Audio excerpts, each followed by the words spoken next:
If you grew up in Jamaica, chances are you've had stout ice cream at least once. Rich, creamy, and packed with those deep roasted malty caramel notes. It's become a favorite for good reason. It also holds a special place for me, so today I'm making it two ways. First, a rich custard version with a little extra kick. Then a much simpler version without eggs. If you want to skip the alcohol, I'll also show you the best substitutes. Along the way, we look at why stout makes such incredible ice cream and what each ingredient contributes to the final scoop. Let's dive in. I'm starting with 1 cup of heavy cream. This is where most of the richness comes from, and that's going straight into a saucepan. Next is 1 cup of skimmed milk powder. This ingredient does a lot of heavy lifting, and we'll talk more about that in just a minute. Then 2 cups of water and a pinch of salt. Give everything a quick mix. I'm not too worried about the lumps because they'll dissolve once we heat the mixture. I'm going to place this over low heat to help the milk powder dissolve more easily. Using milk powder instead of fresh milk lets me increase the milk solids without adding extra water. That gives us a fuller, creamier mouthfeel, while the extra milk solids help keep the ice crystals small for a smoother finished ice cream. I'm going to slowly bring that mixture up to just shy of a simmer. We don't want it boiling, and it's important to stir regular so nothing sticks to the bottom and burn. While that's heating, let's prepare the custard. I'm using 3 egg yolks. Cracking each egg and pouring back and forth is my preferred way to get to the egg yolks, but whatever works for you is perfectly fine. Egg yolks not only adds richness from all that extra fat, but it also contains lecithin, which is a powerful emulsifier. It bonds the water and fat in the ice cream to create a super smooth, velvety texture while helping the ice cream stay smooth even after it's frozen. Egg whites are a great protein source, so I'm going to save that for some omelets. To my 3 egg yolks, I'm going to add 2/3 cup Jamaican brown sugar. Its larger granules are a bit harder to dissolve, but Jamaican brown sugar still contains molasses, which brings subtle caramel notes that work beautifully with stout. Whisk that together until most of the sugar has dissolved. Our cream mixture is ready now, so let's temper the eggs. I'm going to slowly add a little bit of the hot cream to the eggs while whisking. This very slowly brings the eggs up to temperature without scrambling them and creates a smooth cream. A lot of people find this step intimidating, but it helps to not overthink it. You could use a thermometer to get extreme precision, but I find that simply keeping the mixture below simmering and going slowly gives me consistently good results. Once about half the cream has been added, pour everything back into the saucepan. This will go back onto the heat to gently cook the custard. Again, we only need to have it just shy of a simmer while mixing. About 8 to 10 minutes should do the trick. The custard should thicken a bit in that time. We could also do the finger drag test. If your finger leaves a clean solid streak like this that doesn't run back together, then your custard is ready. Pass the mixture through a fine strainer for an even smoother texture. I'm going to let this cool completely, then chill down to close to freezing. Not frozen, but really close. While that's doing its thing, let's talk about the stout. Guinness works well, but Dragon has always been my favorite. It's smoother and those roasted malt flavors really stand up against all that cream. Regular Dragon Stout comes in at 7.5% alcohol, but if you want a little more kick, Spitfire Dragon comes in at 10. Now, let's churn some ice cream. I'm using one of the more affordable ice cream makers with a bowl that freezes overnight. If you only make ice cream occasionally, I think they're fantastic value. This isn't sponsored, but I'll leave a link in the description if you're interested. Grab the frozen bowl and pour in the fully chilled custard. Mine took about 4 hours to cool completely.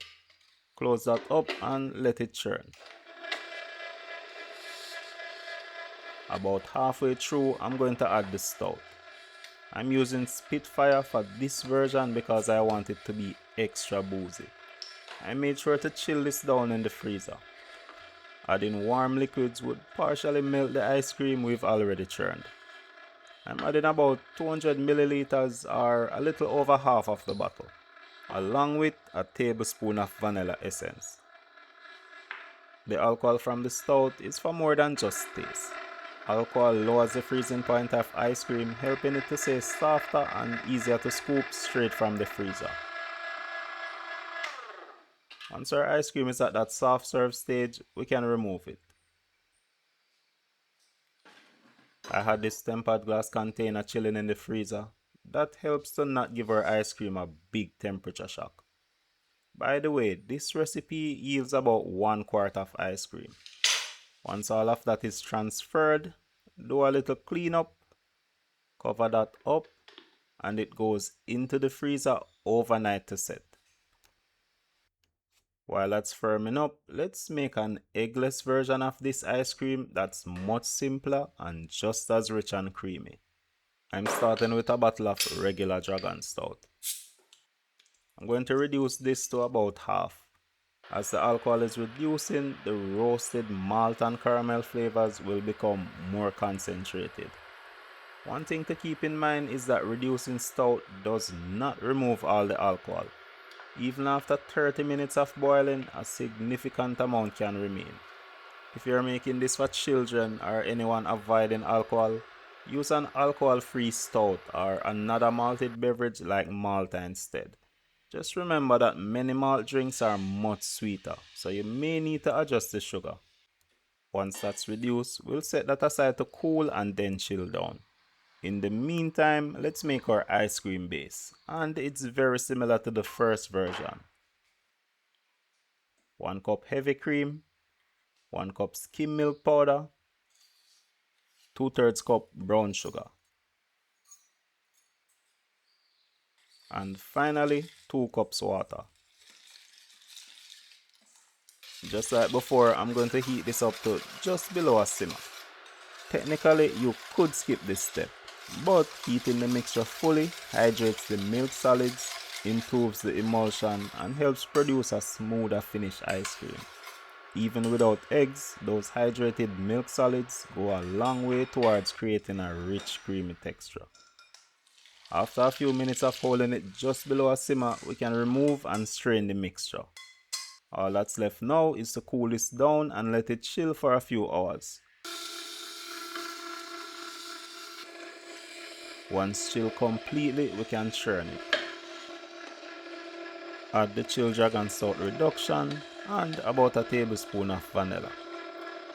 This version contains less fat and very little alcohol, so it reaches its finished consistency a little faster. Transfer into our chill container, cover and freeze overnight. These need at least 12 hours to get nice and firm. And now for the best part. I'm starting with the boozy ice cream first. That's frozen solid fresh out of the fridge, but it's still very scoopable. That feels so satisfying to scoop.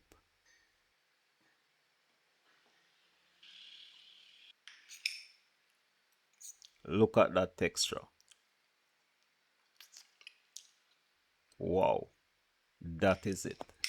It's boozy, deep malty flavor from the stout, rich and creamy. It melts slowly even when in my mouth.